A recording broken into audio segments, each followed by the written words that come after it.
Hello दोस्तों, आप सभी का स्वागत है भारत मोरल स्टोरी चैनल पर। वीडियो को लाइक ज़रूर करें और सब्सक्राइब करना ना भूलें। तो आइए चलो शुरू करती है आज की कहानी। कहानी का नाम है शादी के 1 साल तक मेरे पति ने मुझे छुआ नहीं। मैंने अपनी शादी में सभी चीज़ों को स्वीकार कर लिया, लेकिन बावजूद इसके मुझे अपनी शादी में हमेशा कुछ कमी लगी। ऐसे में जब सच्चाई मेरे सामने आई तो उसने मुझे हिला कर रख दिया। इस बात से बिल्कुल भी इनकार नहीं किया जा सकता कि परिवार में लड़की के पैदा होते ही उसे शादी का सही मतलब सिखा दिया जाता है। मुझे भी बचपन से यही सिखाया गया था कि शादी एक पवित्र बंधन है जिसे हर कीमत पर संजो कर रखना चाहिए। शायद ऐसा इसलिए भी क्योंकि मेरे माता पिता और भाई बहनों की मैरिड लाइफ बहुत ज़्यादा खुशहाल थी। यही एक वजह भी है कि मैं इस तथ्य पर विश्वास करने लगी थी कि जिससे भी मेरी शादी होगी उसके साथ मैं कदम से कदम मिलाकर चलूँगी। लेकिन मेरे साथ ऐसा नहीं हुआ। समय के साथ मुझे समझ आया कि कैसे हम दूसरों की खुशियों की परवाह करते हुए खुद की खुशी को दांव पर लगा देते हैं। दरअसल जब मेरी शादी हुई थी तो उस समय मैं केवल 26 साल की थी। अपनी शादी को लेकर मैं बहुत ज़्यादा एक्साइटेड थी।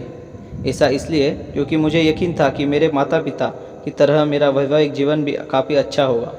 उन्होंने मेरे लिए एकदम सही इंसान चुना होगा जो मुझे हमेशा खुश रखेगा। लेकिन मैं नहीं जानती थी कि मेरी किस्मत में कुछ और ही लिखा था। शादी से पहले मैं अपने होने वाले पति से 1 से 2 बार मिली थी। वह काफ़ी शर्मीला और शिष्ट था। उसे देखकर मुझे यही लगा कि वह मेरे लिए एकदम परफेक्ट है।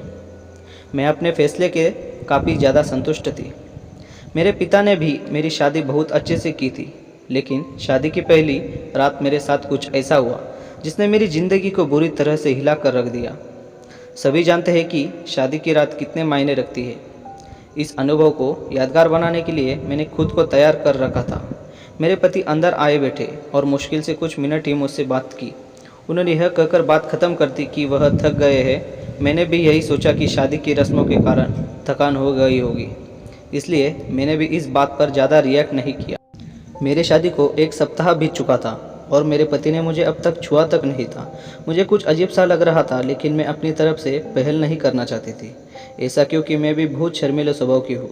वैसे तो वह बहुत सभ्य व्यक्ति था, लेकिन एक चीज़ जो मुझे बार बार परेशान कर रही थी वह यह कि उसे मेरे साथ फिजिकल होने में कोई दिलचस्पी क्यों नहीं थी। यही नहीं, जैसे जैसे समय बीतता गया उनके साथ रहकर मुझे ऐसा लगने लगा था वह मेरे पति बनने के बजाय दोस्त बनना रहना ज़्यादा पसंद करते हैं। महीने बीतते गए, वैसे ही मुझे हर रोज़ एक नई चीज़ का अनुभव होने लगा, लेकिन अब भी हमारे बीच न्यू कपल वाली फीलिंग नहीं थी। ऐसा लग रहा था कि शादी करना और इसे बनाए रखना उनकी मजबूरी बन गई थी। मैंने कभी उनसे शिकायत नहीं की। ऐसा इसलिए क्योंकि वह बेहद नेक दिल और दयालु इंसान था। मुझे उनके साथ किसी तरह की कोई दिक्कत नहीं थी, लेकिन उसके बाद भी मुझे लगता था कि मेरी शादी में कुछ कमी थी।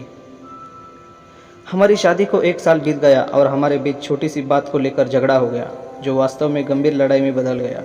मेरे मन में गुस्सा था तो मैंने कह दिया कि मैं एक पति के लिए तरस रही हूँ जो मुझे कभी नहीं मिला। जैसे ही मैंने ये शब्द बोले मेरे पति एकदम से चुप हो गए और बिस्तर के किनारे पर जाकर बैठ गए। मैंने जब उन्हें रोता हुआ देखा तो मैं चुप हो गई। मैं दंग रह गई। ऐसा इसलिए क्योंकि मैंने आज तक उन्हें मेरे सामने कभी इतना कमज़ोर होते नहीं देखा था। मैंने उन्हें परेशान देख दिलासा दिया। तभी उन्होंने मुझसे माफ़ी मांगी और वो कहा कि उनका इरादा मुझे चोट पहुंचाने का बिल्कुल भी नहीं था, लेकिन उन्हें महिलाएं पसंद नहीं है। मैं कांपते हुए अपनी जगह पर खड़ी हो गई। उन्होंने कबूल किया कि वह समलैंगिक है। मैं कुछ समझ नहीं पा रही थी। मैंने फिर पूछा कि आप समलैंगिक हैं? तो उसने मेरी तरफ देखा और कुछ नहीं कहा। मैं यही सोच रही थी कि मेरी शादी बस एक दिखावा थी।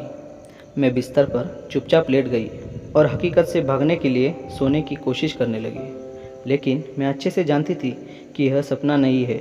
मेरे पति पुरुषों को पसंद करते हैं। मुझे यह बात हर हालत में स्वीकारनी थी। लेकिन इस दौरान मेरी अपनी खुशी का क्या? मैंने अपनी खुशी की परवाह न किए बगैर उनके साथ जीवन भर शादी का ढोंग रचाने का फैसला किया।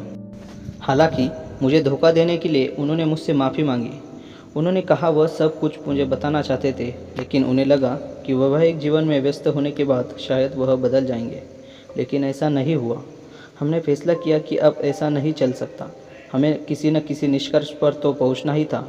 ऐसे में हमने तलाक की अर्जी दायर की, जिसकी वजह से हमारे परिवार के बीच संबंध खराब हो गए। लेकिन मेरे और मेरे पति के बीच दोस्त के स्वरूप में रिश्ता बहुत मजबूत हो गया। मैंने उन्हें समझा और उनकी भावना की कदर की।